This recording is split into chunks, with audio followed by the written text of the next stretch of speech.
you enjoy your first big UFC press conference yesterday? I sure did. It was pretty short and sweet, so I liked it even more. Is it a crazy thing being up there? I mean, you got all those eyeballs on you. Are you aware of that? Yeah, I mean, you know, I'm somewhat aware of it. I don't know the reality until I look back at it and then see some pictures and hindsight it all. It's like, yeah, it's pretty crazy. Is there a pressure when you've got like Izzy and Derek Brunson like yelling at each other? Do you think like, okay, I got to steal the show at all and say something crazy? No. That's what they like to do. That's their fun. If I tried it, I would just be so like lost. It wouldn't be organic at all. It seems like that is not your way to promote a fight, like that kind of thing. Yeah, unless I study lines and, you know, then I can make it a show. But that's not part of my job. It's not part of your training. It's physical training, not studying books. I am in LA, Hollywood, just saying. Yeah, you have some training and next press conference you and Valentina, you can have some whips. Yeah, right. What was it like facing off with her for the first time?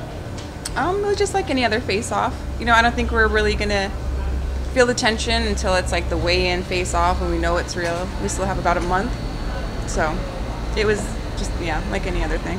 How is training going, and how are you feeling? You had some health issues, some injuries. Can you talk about those and how you're doing now? Yeah, I'm great with my my infection. Got the tonsils out, and now I just seem to not be getting sick like at all. I was getting sick constantly, like every other week or so. And as far as my foot goes, it's arthritic now, so I'm just gonna have to get used to the pain. But you know, everybody doesn't go into. There's like not one fighter that goes into the fight, into the Octagon, with like 100% health. It's just not heard of. So it's very common. How long were you dealing with like illnesses before you knew that it was tonsillitis? For about 3.5 months. Wow. Yeah, it was literally like I would just get 5 hours of sleep one night, and I'd be trying to get back in camp, and I'd wake up with a strep throat or with a dry throat, and I'd go in. They're like, it's not strep throat, but we're gonna treat it as such and give you like a penicillin shot. And so it was just off and on between that and ear infections, and I was just like, I have no idea what's going on. Like, I'm eating healthy, I'm eating like I'm in camp, like I'm trying to get back into shape, and my immune system was just shot. Everything else was good. I did like all these tests and stuff. I was a little anemic, but then as soon as I got checked out in Vegas with the nose, throat, ear specialist, he was just like, let's get those suckers out in a week, and I was like, right on.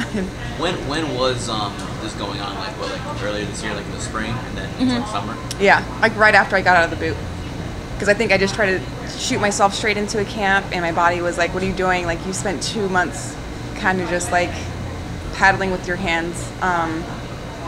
And I should have just listened to Dr. Shar, who I see now over at Ortho Elite Therapy in Albuquerque, because she was like, come on in. Her and Dr. Bo were like, come in ASAP. And I was like, no, I have to listen to the ortho doctor. Told me to stay in my boot so we can start to like trial and error the treatments for this and stuff. So I should have just hopped over there, because now I can wear heels, you know, now I can do a lot of things that the doctor there had told me I wasn't going to be able to do.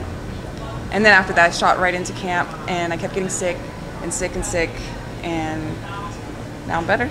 Now I'm in camp. So you have all this stuff going on, and then of course there's pressure from, I'm sure, the UFC, because you're a champion and they want you to get back in there and fight. And I'm sure there's probably pressure from her side. She was doing some talking as well. So what are your thoughts during the time? Like, you know, you're feeling probably terrible, and all these people are kind of coming at you from different sides. Absolutely. I was so during that process, I was just like, whatever, I'm going to show them, like, I'm in training, like, daily, so whatever.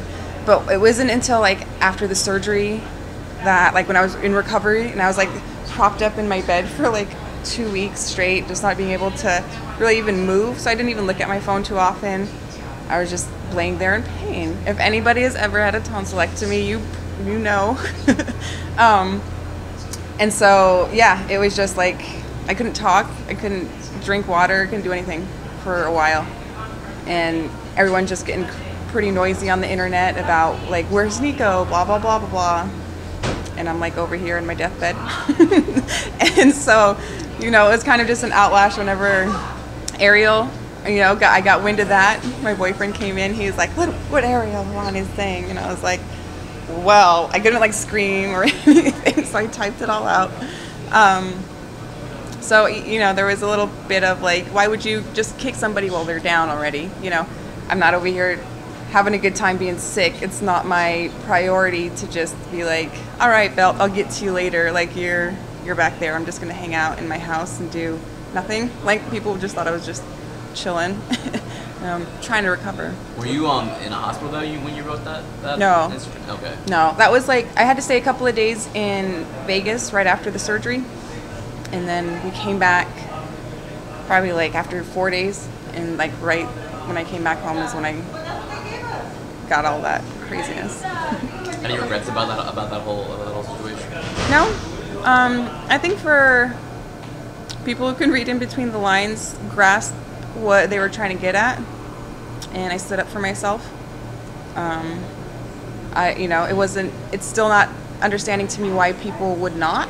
Like, you know, like they're too afraid to speak out against somebody who's trash talking them just in fear of losing supporters or fans or anybody like that. To me, this is kind of just still what I've always been doing. There's nothing different about my mindset, my mind set in progression with this MMA career. Now that I'm in the UFC, you know, I'm still going to stand up for myself when I think it's appropriate. I'd love to hear about some of the positive aspects since you've gotten the belt, you know, sharing it with the Navajo Nation and things you've done. What's been your favorite part of how it's changed your life? Yeah, so that, a lot of people are like, where have you been? How come you're not going on like these UFC media tours and such? I've been busy on the res. I've been busy with the Navajo Nation. They made December 3rd Nicco Montano Day. That was pretty crazy.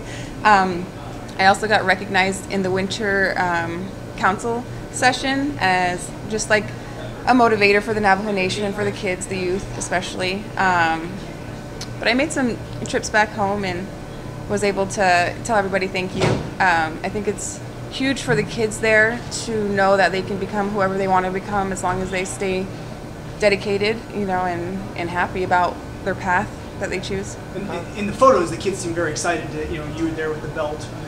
What's their reaction when you walk in? Right. Some of them still live in Hogan. Some of them don't see shiny things. Right. In a Hogan, you live in a dirt floor.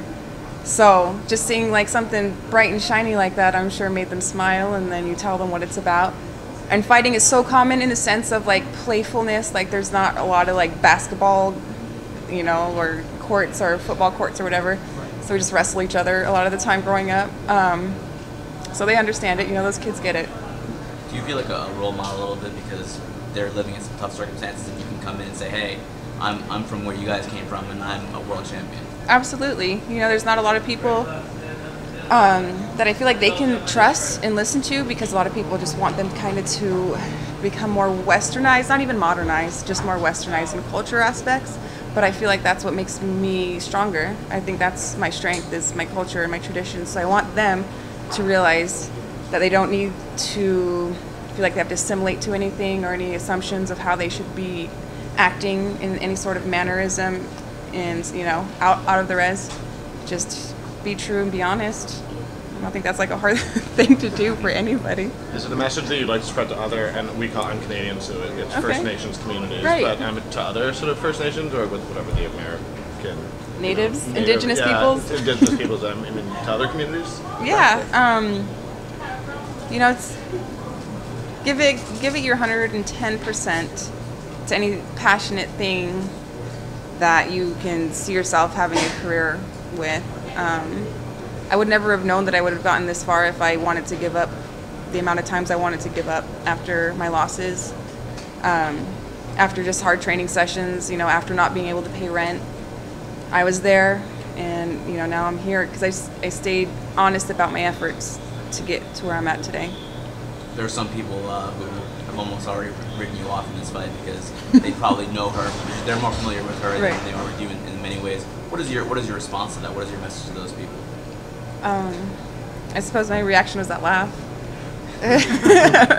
It's nothing new. It's like nothing new. A lot of my fights, even my amateur belt, my King of the Cage pro belt, I was the underdog for those, like all of my fights. I'm just some girl from Legeche. So, you know, what I don't want to say that I don't want to say that that's expected, because I don't want the kids from Lugacha Guy being like, well, then if that's how they think about me, then why should I give this much effort? But that's why. Like, don't let anybody label you, you know? You know what you're capable of. You know your true potential. You don't know your true potential until you try and try again and fail, right? You just have to figure out a different way. That's all learning, and that's all growing stronger. How do you see the fight playing out with Valentina? I'm going to finish her in the first round. Okay. Fair. Sure. Okay. I've learned you can pretty much say anything because there's going to be the same question asked tomorrow. Great answer. I'm looking forward to see how that plays out. Right, me too. Me too. Then if you're right, you get a nickname like Mystic. Right, Exactly. yeah. Yeah, one of these things I'll get right. Mystic We'll Montano. find something that rhymes, right? Yeah, Mystic Montano. Thanks, guys. Thank you. Thank you. Right on. Thank you. Thank you.